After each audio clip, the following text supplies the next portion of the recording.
When I saw a video of rhinos that get butchered and half their faces are gone, but they're still alive and they suffer for 4 or 5 days, it's really traumatic to see that. The stats are 1 every 15 minutes. Over a 7 or so year period, 144,000 African elephants were poached. That whole issue of trade in ivory has polarized Africa. And I just thought, you know what, if I can add a bit of value, if 20 other people can add a bit of value and help the conservation. You got into wildlife by default. I mean, it was a hobby, really.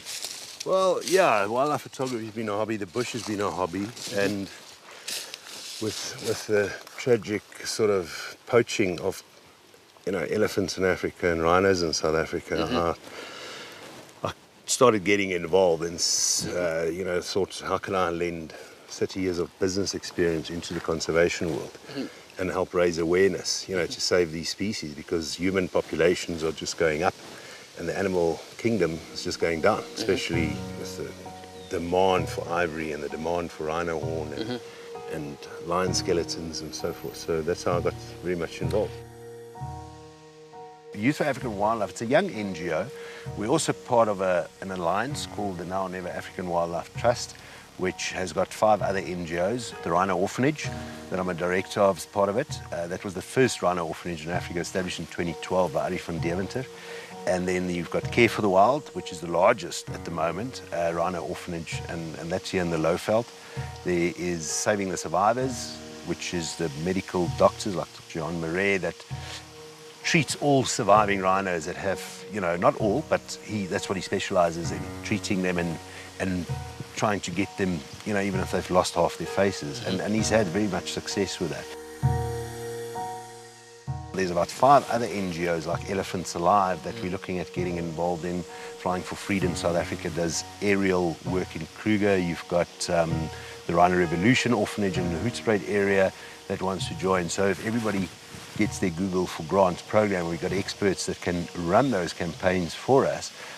If you get 10,000, 20,000 people a month donating $10 from a global perspective, that helps, because Sandparks has got a shortage of funds, and they're losing rhinos. 50% of South Africa's rhinos that we've lost since 2008 come out of Kruger. Sure. And we've lost over 6,000. But for every orphan you save, because our whole alliance's program is to rescue the orphans, to rehabilitate them, and to release them back into a safe haven stronghold reserve.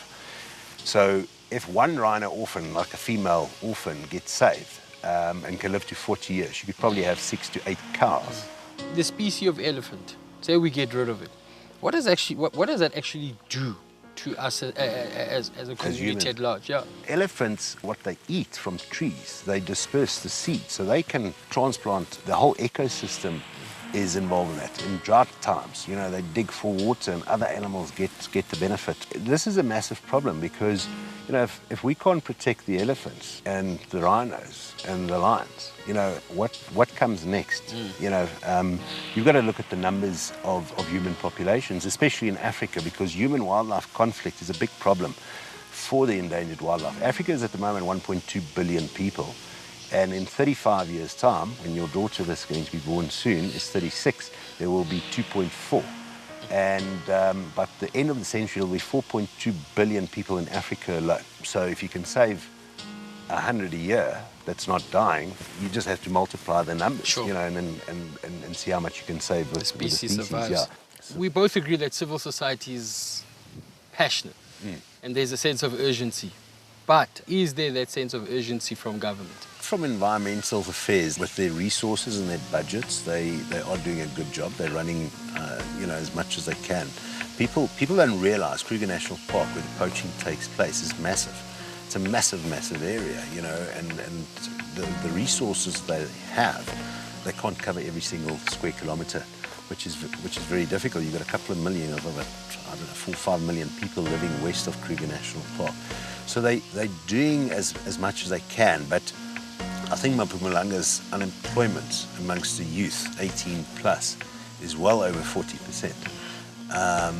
But that is where government can speak to more business. I've just had a meeting 2 weeks ago with the managing executive from Kruger National Park to do a think tank in Kruger with media, the conservation world, from top conservationists from Kruger, and business. With regards to uptake, especially regarding black youth, like we spoke a little bit off air that, black youth is their main concern, majority especially, is where the next meal is coming from. So do you reckon uptake is directly proportional to exposure? If you take a look at the incoming tourists to South Africa, it's about 13 million. And of those, only about 3 million come from elsewhere besides Africa itself. And London has got 1 million tourists on any given day of the year. They probably get about 60, 70 million tourists a year, Spain as well. There's so much growth opportunities in the tourism sector. Why do people want to come to Africa to travel? They want to see the big five. That's a big, big draw card for them. There's a lot of job opportunities in the conservation world. Not only do you need to be a ranger or a head ranger, you can progress. What stops you from progressing from a ranger to become a businessman that owns a travel company? You've spoken to them. He or she is inspired to get involved. They've bought into conservation. Yeah. Where do they go from there? Like, what's the next step from it? First thing is to get your matric. If you're passionate about conservation, stick to biology and maybe geography with climate change, those type of subjects. There's the Wildlife College that definitely have bursaries. That's there in Auckland. It's supported by WWF and a couple of other NGOs. Try and do volunteer work to get into that. So there's a lot of work that the rural community and the kids can really, really get involved in. Kids from rural schools are submitting essays on conservation, and then we're going to take the best essays from those and have a short list and take kids through to the Kruger National Park, because sadly rural schools adjacent to the Kruger National Park, the children live 5, 6, 7, 8 kilometers away from elephants and rhinos, but they don't see them. And so we're going to take them in to the Kruger, and then the best students, we're going to then source the sponsorship to get them to do the month-long conservation program with the international students. Without educating the rural community surrounding the parks, you're not going to win this onslaught poaching rhinos in South Africa. Thank you for your time, sir. Davila, it's good. Cool, thank you.